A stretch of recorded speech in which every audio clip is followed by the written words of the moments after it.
Hey yogis. So after the misfire of recording this morning's 11 a.m. class, I'm sending you just a brief video, a 30-minute video on hamstring mobility and hip strengthening, which really means glute strengthening. So we'll do an abbreviated yoga class focusing on those two things. I'm going to ask you to grab a chair. It doesn't have to be a yoga chair like the one I have. A kitchen chair works great. Also a yoga strap or a necktie or a bathrobe tie or a piece of rope. A dog leash works, although, I joke it sends mixed messages to the dogs around us. So go ahead, we're gonna meet on our backs on our mat and we'll start, okay? So lie on down and stretch your legs out long in front of you and take your arms up and over your head. Just a nice big full body stretch. By the way, keep the strap right next to you because I'm gonna ask you to reach for it in a moment. Right, and as you push your feet forward and you reach your fingertips back, feel the length you've got on your side body, right? And when you reach in this way, the spine lengthens too, which is a nice benefit to a stretch like this. Right, do the opposite. Pull one knee in and then the other knee in. Give your knees in a tight squeeze and rock a little from side to side.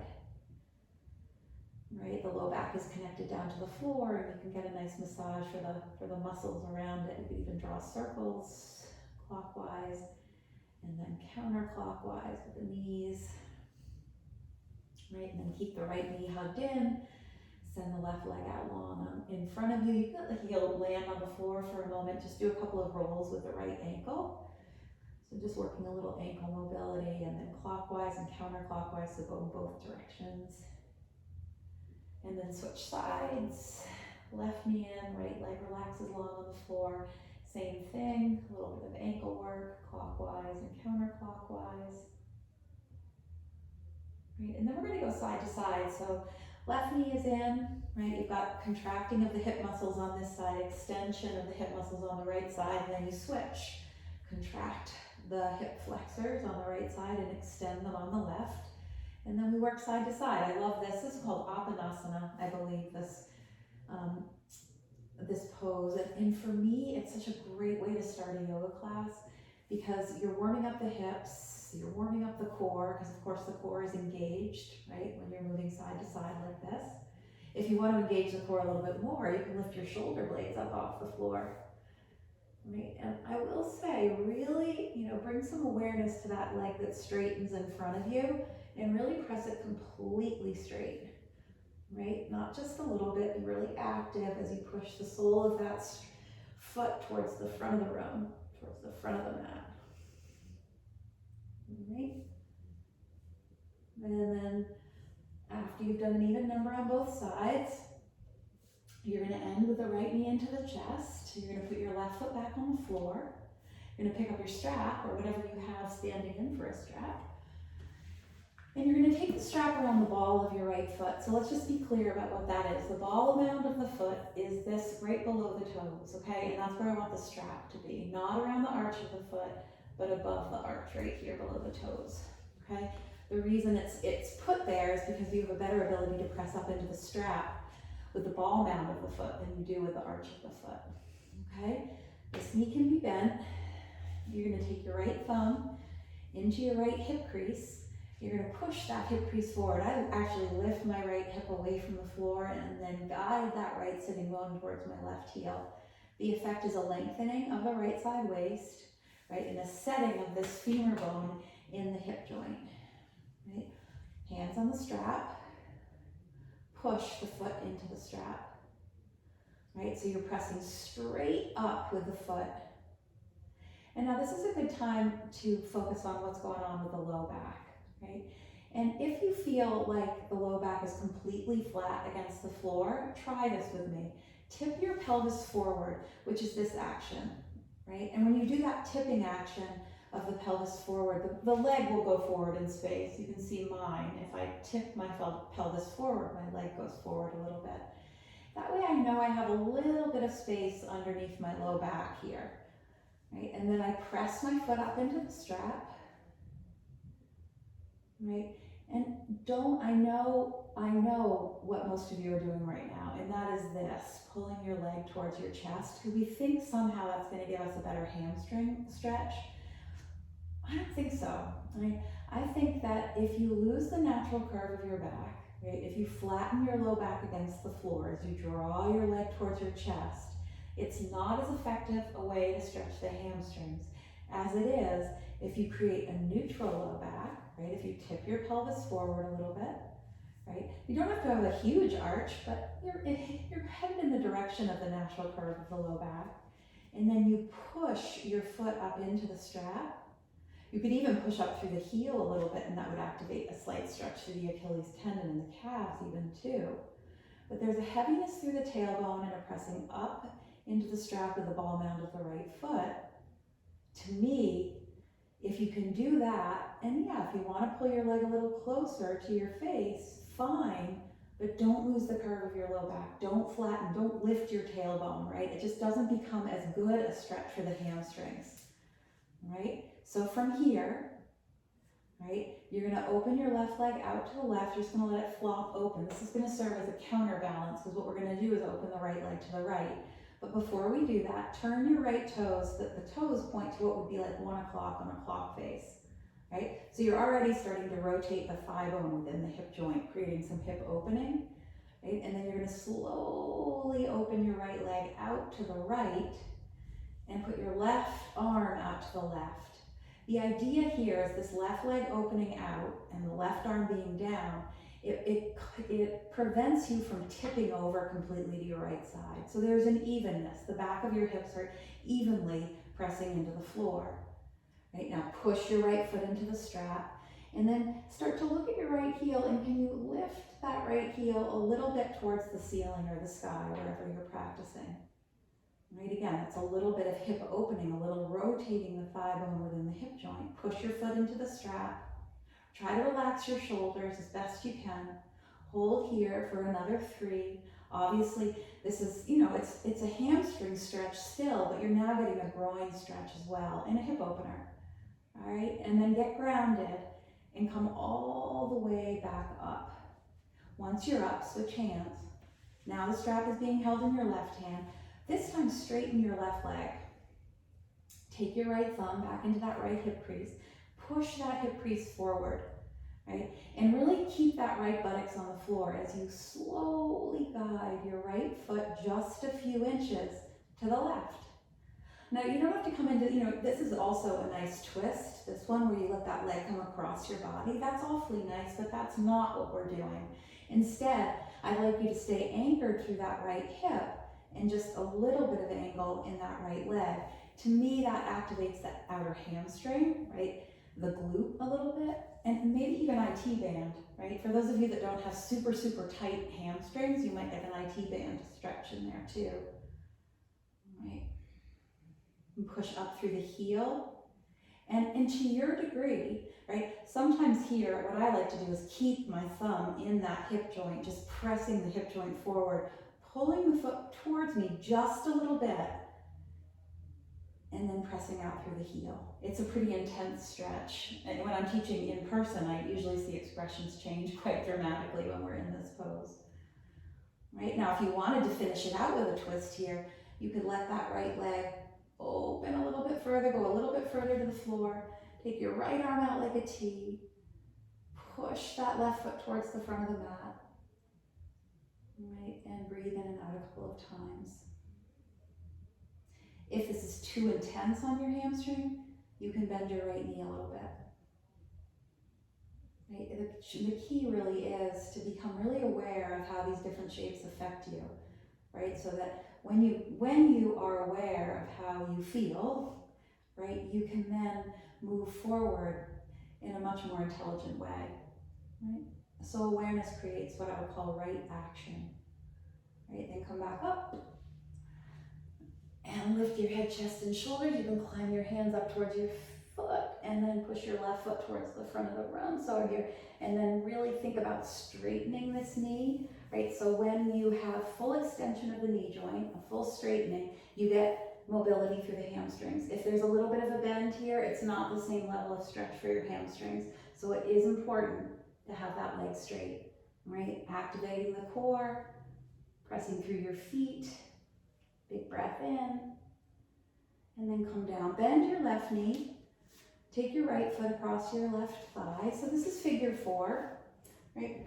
Let's think about the pelvis for a moment here, because this is we're going to do a hip stretch, but when you think about hip opening in yoga, think about, we call it, it's similar to what we would call the jar method, right? If you were holding a jar of mayonnaise, to open it, right, you have to hold the jar in place and unscrew the top. So the jar stays still and the lid moves, right? Alternately, you could hold the top and screw the jar and the thing would open too. It's the same thing with hip opening. The pelvis, the hips are the joint that we're talking about, is where the top of the thigh bone sits in the pelvic socket, the acetabulum, which is the hip joint. Maybe this is more information than you want. But in order to get true hip opening, you have to separate the movement of the pelvis from the movement of the leg. So one has to move and the other has to stay fixed in space, right? So figure 4, just for example, in this one, we're going to try to the best of our ability to keep our pelvis fixed in space and neutral, and we're going to move the legs in order to create the hip opening, all right? The leg bones. So to create a neutral pelvis, right, you've got to tip your pelvis forward a little bit so that you can have a little bit of space underneath your low back, right? So you can just feel a tiny little bit of space there, right? Alternately, if you were going to rock your pelvis back, your low back would flatten against the floor, right? So we want, even though you might not have a lot of space under your low back, that's what you're thinking about. Now, it gets a little more complicated when I ask you to pick up your left thigh and pull your left knee in the direction of your left shoulder. Everybody, when they do this, the low back flattens against the floor, mine included. By the way, 2 things. If holding the back of your leg is problematic for you because you just can't get a good grip, use your strap, right? Put the strap around behind your left thigh and pull that left knee in the direction of your left shoulder, right? That just might make the whole thing easier for you, all right? So now once you're here, how can we get back to that neutral pelvis so we can work on the hip opening? So here's my answer. Press the back of your left thigh into the basket of your hands or into the strap if you're using it. And when you do that, you'll feel your low back creep away from the floor just a little bit. So now your pelvis is neutral, right? And now you don't let it move while you attempt to move the legs, while you attempt to pull your left knee in the direction of your left shoulder. So it's moving to the left a little bit. And now you're pressing your right elbow into your right inner thigh, right? But your pelvis is fixed in space, and there's just these subtle movements of the leg bone, right? On both sides, really. You're pulling the left knee to the left shoulder, you're pressing your right elbow into the right inner thigh, but your tailbone is rooted on the floor, right? Now create some action, if you haven't already, through this right foot. Spread the toes, push through the right big toe mound, right? And then breathe in and out. Hold here for 3. In the end, hip opening, in a pose like this, you're going to feel this through the right glute, most likely. Although there might be other places you feel this as well, right? And then release. Put both feet on the floor, take them really wide apart, right? Take your arms out like a T and just let that go. That's a long hold, right? And now we want to do a loose movement where you just let the knees rock back and forth. Because what I don't want to happen in yoga, is for your body to create a lasting tension. Yes, some of what we're going to do is create strength and the muscles contract, but you want to make sure that in the end you let go of that contraction, right? And of course, a lot of times that happens on the exhale breath. So you've got to watch that exhale as you move, okay? Come back to the center, hug your left knee in. So we've got the whole other side to do, right? And pick up your strap, right? And take that strap around the ball mound of your left foot, right? And straighten that left leg up towards the ceiling. Again, a wholly, completely straight left knee, right? And that might mean that you have to let the leg drop a little bit towards the floor, okay? Take your left thumb into your left hip crease as you hold the strap in your right hand, right? And push that hip crease forward. I'm going to exaggerate this movement, okay? So if I've picked up my leg and I'm stretching my hamstring like this, I can feel that I've kind of bunched up the left side of my waist, right? And I don't really feel like my leg is in the hip socket the way I want it to be to stretch my hamstring. So left thumb into left hip crease, push it down towards my right heel. Automatically now there's a lengthening here. and my leg bone feels sturdy in the hip joint, right? And so now I can get an even stretch to the back of my left leg. Knee is straight. I had ACL surgery, 6 months ago now. And one of the first things that they make you work on is knee extension, right? Because you need that full knee extension. And it's something that a lot of us, we spend so much time driving and sitting where our knees are in flexion that we're losing that full extension of the knee joint. And it's important. And here's a place you can really work on it. Okay, push up through the ball mound of the foot. Remember, we're not trying to pull the leg towards the face. Instead, we're making sure that tailbone is heavy, right? That you haven't completely flattened the curve of your low back down into the floor as you do this. Okay, switch hands. So your strap is being held in the left hand. Your right arm goes out like a T. Your right knee flops open a little bit so that it serves as a counterbalance. Look at your left toes, turn them to about 11 o'clock. So you're building in that external rotation, right? And then you open your left leg to the left and you stop before you feel like you've completely tipped over. This is what you want to avoid, right? So you stop before you feel like you've tipped over to your left, and you press into the strap with your left foot. And you spin that left heel up towards the ceiling a little bit, right? You try to stay as even as you can. So in this one too, I think about, can I drop my left sitting bone a little bit towards my right heel so that I am lengthening that left side of my waist. Both shoulder blades are on the floor. Take a big breath in. Get anchored and then come back up, right? And now we'll straighten the right leg, switch hands again. So now the strap is in the right hand, right leg is straight, left thumb comes into that left hip crease again, and I push that hip crease forward, the top of that left thigh bone forward, and then I slowly let this left leg drift to the right, not that far, right, not that far at all, the left butt cheek stays on the floor, right, and we're just trying to get at that out seam of that left leg, right, trying to get a stretch through these muscles here. And I think it's helpful to keep the left hand there to coax that leg away from you. And then you have a little bit of play. How much can you pull that foot towards you while keeping the leg straight? So notice if you've bent your knee a little bit. I wouldn't be surprised if a lot of you were bending your knee. I'd rather you have a lot more slack on the strap than have a little bend in your knee.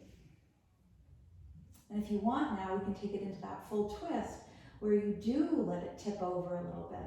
And your left leg goes a little closer to the floor. It doesn't have to touch the floor. Your left arm reaches out like a T. Push through the sole of your right foot. I do feel like this is a nice stretch for the hips too, for the glutes. Right? You can relax your right elbow to the floor if you like. Take a big breath in. And then come back up. Climb up your strap. Lift your head, chest, and shoulders. Lift your right heel. Right? Engaging the core. And of course, this is an opportunity to stretch out the back of that left leg one more time. And then come on down, bend your right knee, lose the strap, right. Left ankle comes across the top of the right thigh. And then we play around with this, this tipping the pelvis forward a little bit. Now, it's very possible that you're tighter or more open on this side than you were on the other. We're not symmetrical. I'm much tighter on my left side. It's just a history of some injuries, old injuries, right? So I tip my pelvis forward a little bit just to notice that I have a little bit of curving away from the floor of the low back, right? And then I pick up my right thigh. Of course, I lose that. I flatten my back into the floor. So now I have to figure out a way to get that back, right? And I tilt my pelvis forward a little bit, pushing my right leg into the basket of my hands. Trying to relax my shoulders and my head and my jaw, right? Not creating tension where we don't need tension, right? And then, can I pull my right knee to my right shoulder and press my left elbow into my left inner thigh while maintaining a heaviness through my tailbone, right? It's kind of walking a tightrope, right? Pulling the right knee to the right shoulder, but not lifting my tailbone at the same time. And then when I do that, when I get that just right, I can feel a much deeper stretch in my hips. And of course, the whole time I'm using my left elbow just to keep my left inner thigh away from me. Spread the left toes, push through the left big toe mound. That little effort through that left foot affects the hips. Right, and then we can let it go. We can put our feet on the floor, really wide apart, arms out like a T, and then gently windshield wipe the knees from side to side. If you feel like lingering with the knees to the right and your gaze to the left for a moment feels good, then do that. And then just the opposite, knees to the left, gaze to the right. Or maybe just slowly letting those knees move. Of course, this is so much better if your feet are on the outside edges of your mat and not really close together. Okay, from here, pull your knees into your chest. Give yourself a squeeze in. All right, and roll over onto your side.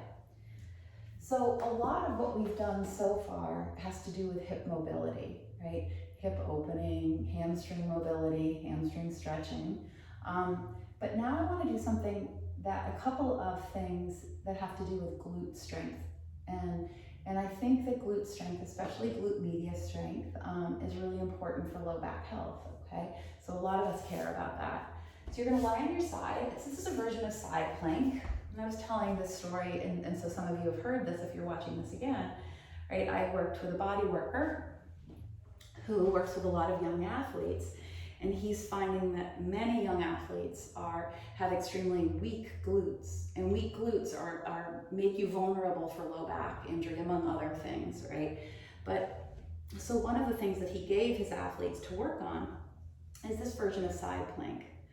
So I call this Jim's side plank because I've never done it this way before. Elbow under shoulder, and then if you drew a straight line back from your elbow, your knees would be pretty much on that same line, right? Your knees are bent, your knees are stacked, right? And then you give yourself a push off the floor. So this bottom hip lifts up off the floor, and then a little bit of a tuck of the tail. So don't stick your bum out behind you.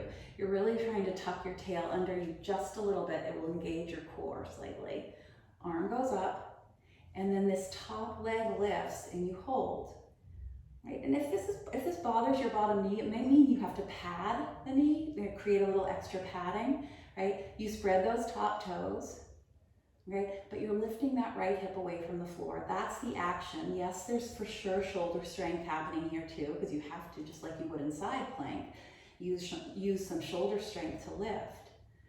But here, it's really about glute medius, right? Again, don't let your tailbone stick out behind you. A little bit of a tucking action here. Root down into the floor for another 5, 4, 3, 2, and then come on down, okay? And then sit up. Take your feet out in front of you, pretty wide apart, right? This is kind of like the windshield wipe action we did on our backs, but just loosely side to side. So I am prone to overworking my muscles, right? Into a pose. So I have to, make sure that I take the time to find release for them as well. Something like this, where before I head to the other side, I just let go a little, right? And in the class of athletes, right, that often is the case. You get almost competitive with yourself about how long you can hold something, and pushing maybe too far, it's something we all have to look at. Elbow under shoulder, knees stacked and bent, kind of on the same line with your elbow, right? And then you lift. So one thing I didn't say on the other side is don't let this top hip roll behind you. You're really trying to keep one hip bone stacked right on top of the other, right? And then arm comes up, top leg comes up and straightens, and then you hold. Spread these right toes, right? And then lift. Lift as high as you can, and you're engaging that left glute, right? You can feel if you flex that left glute, right? You're gonna get a little bit more lift. Yes, there's some shoulder strength, just like I said on the other side, but really focus on the energy it takes to lift into this pose using your left glute, right? And then hold for another 5. Press that right leg straight. 4, 3, 2, and then come on down. All right, take your feet out in front of you. And windshield wipe.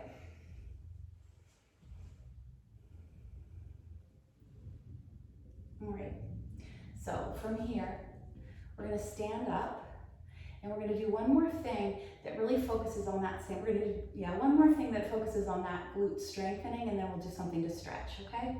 So up you go. We're gonna use our chair, right? So any chair will do. We're gonna use the seat of the chair for this. Your hands come onto the seat of the chair. Your heels are right underneath your bum, so your spine is straight, right? And you could do this with your hands on blocks too, instead of on a chair. The thing that's nice, and again, if your hamstrings are tight, this, with the hands on the chair, allows you to do this with a straight spine. If you had to reach for the floor too much, your spine might round, which I'd like to avoid because that's stressing on the low back. Right, so hands on that chair, bring your feet together. You're gonna lift your left foot out to what would be like 9 o'clock on a clock face. Don't let the foot get behind you and don't bring it in front of you. It goes straight out to the side. Now root into your right big toe mound and hug your right outer hip in as that left leg lifts. Right, and then land the left foot and the right leg goes out to the side. Right, push into the left big toe mound, now hug the left outer hip in. Right, and then you're gonna move side to side. So I know we get entranced with the aerial leg, right, the one that's moving out to the side. But instead of really thinking too much about that one, can you all think more about your standing leg? And in particular, the side of the hip. Because if that muscle is not strong, and I'll exaggerate that, but if I lifted my right leg out to the right and my left hip went out to the left, there'd be no stability there to catch it. So I'm trying to stabilize the lift of my right leg using my left outer hip. Alternately, when my left leg lifts, I'm stabilizing that by hugging my right outer hip in. Right? So move side to side, try to keep that lift in your chest, a tiny little lift in the sitting bones, and you move side to side.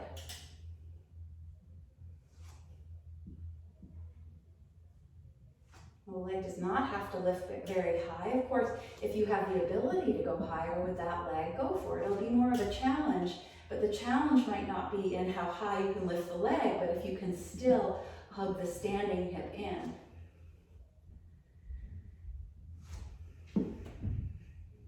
Right, do it 2 more times. Right, and again, it's these muscles, it's glute medius, right? Those side hip, side glute muscles, super, super important. And then come up to standing. Right, we're gonna use the chair again. All right, 2 things, standing with the chair. This time I'm gonna use the back of my chair, right? You could use, I could use my bookshelf here too, that would work. Now I'm gonna put my hands on the back of the chair, and I'm gonna do what we did lying down. I'm gonna do that standing figure 4, right? So from the front, it'll look like this, right? Ankle hanging over thigh, and we're gonna bend the standing knee, okay? But I'm gonna face the chair. And the reason I like doing this with a chair out in front of me, and you could do it balancing too, is that you can kind of push off the chair or the bookcase. You know, windowsill works really well for this too. And here, for a second, look what I'm doing, okay?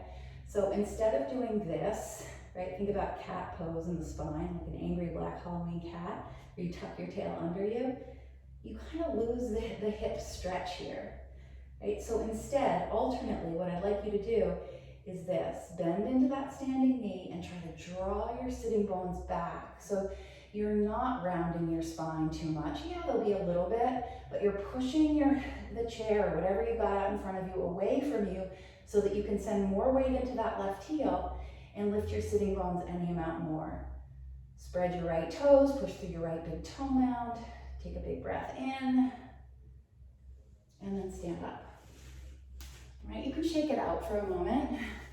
Right, that's a lot. So yes, there's this little bit of glute stretch. The truth is that the standing leg in that pose is you're still working your glutes. You're still strengthening the hips on that side, the left side. So just the opposite now.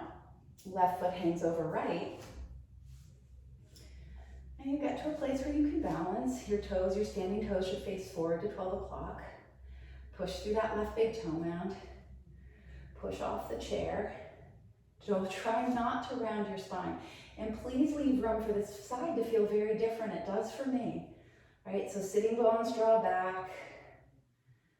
Chest draws forward. I try not to round my spine. Even though a little bit of a rounding of the spine might be inevitable, I'm trying to lengthen it by drawing my sitting bones back and lifting them up a little bit.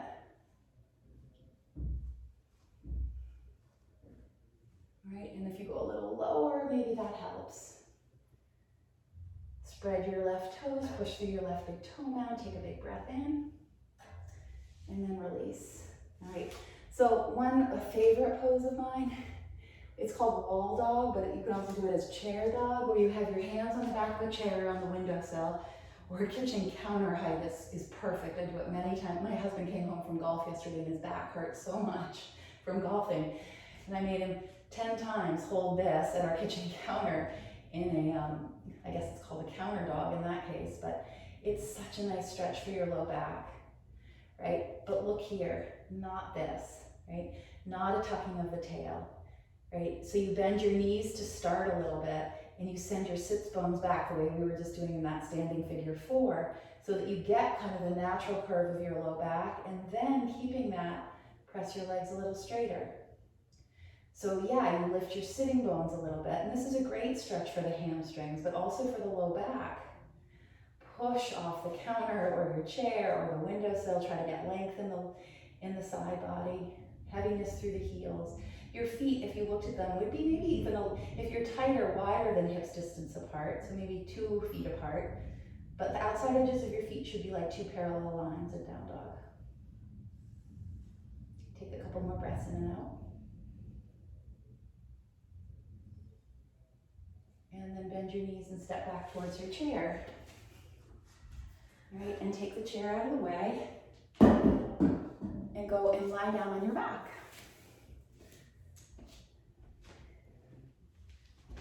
We're gonna finish off, we'll finish off with, let's do a bridge pose, because that should feel pretty good, right? Touch your heels, right feet hips distance in parallel. And then push off the floor with your feet. So you squeeze your glutes a little bit. So we're back to a little bit of glute strength here. Pushing off the heels. And then walking your outer upper arms under you. So these are called robot arms, right? Where the fingertips point up towards the ceiling and you're on your elbows. That's one version of a bridge arm you can do. Or you can interlace your hands underneath you, your fingers rather, and just get a little bit more lift in the chest. And so how much lift in the chest you get actually is you're reliant on your glutes and your legs. So push off your feet, maybe squeeze the glutes a little bit, as long as it doesn't aggravate your low back. In fact, speaking of finding a little bit more space in your low back here, you can aim your tailbone towards the backs of your knees, right? And that will lengthen out that low spine area. Take another big breath in. And then come on down, right? Cross your right knee over your left knee, right? So a tight cross of your knees. And now push off your left foot and swing your hips to the right a little bit. When you do that, they land back on the floor and your knees go to the left. So if you have a block or a blanket, I like in this one, in the spinal twist, to support my knees with a block. And then my arms go out like a T. The work here is to do no work, ironically, right? In fact, you get a better stretch if you really let go into this. So don't grip through your feet, don't grip through your glutes. Arms out like a T if that's comfortable, or more by your side if not. And focus on deepening and slowing down your breath.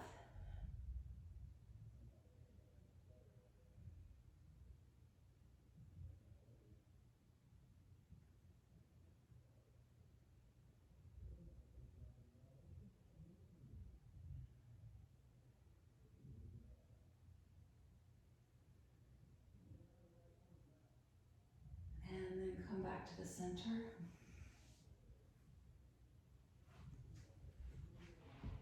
And take your left knee over your right knee. Shift your hips to the left and let your knees drop to the right. Again, a block underneath your knees might feel nice. I think if we can find ways to support ourselves, right, with props or with the floor, we're much more likely to let go, right? And we need those moments where we let go. In yoga, there's a term, Buddhism too, right? Not too tight, not too loose. Right? In these poses, we want strength, but we also need ease too.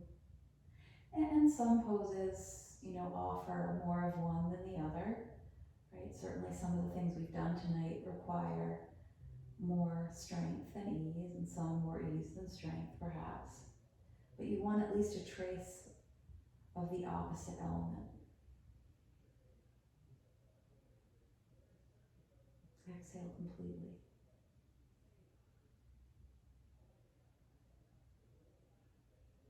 And then come back to the center. Center your hips out and pull your knees into your chest. Give yourself a nice hug in. Rock a little from side to side. Stretch your legs out long in front of you. Take your arms over your head. And then pick up your left heel and take it off your mat to the right. And then pick up your right heel and guide it over your left so you're crossing your ankles. And then grab hold of your right wrist and find a right side body extension, a side body stretch.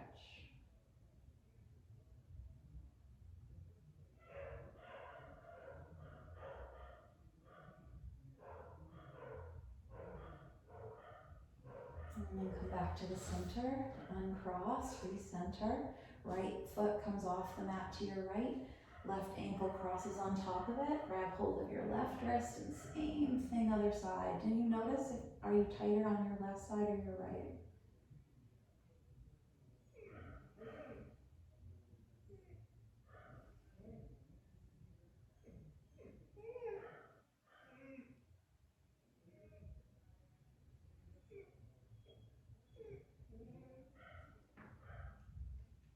And then come back to the center, uncross your feet.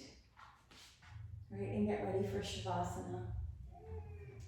Right, remember, create space for Shavasana when you practice, right? It's not, again, it's part of creating ease in your practice, that it's not just about the movement, it's also about the stillness that you can find. And in Shavasana, really, that is where the whole practice, lands in your body. So my challenge to you as you leave me now is to lie down flat on your back and focus with your eyes closed in a comfortable reclined position, breathing in 10 times and breathing out 10 times, right? Slowly. So the inhale and the exhale, that would be 1. And count your way through your Shavasana so you stay very in tune with your breathing. All right, well, thank you for joining me. I will also send you the recording with any luck of the Zoom class I teach on Wednesday morning, which will be similar to the one if you were at my class today. But I hope this was a good second best to the full recording. Okay, a lot of the same stuff. Have a great day. See you soon.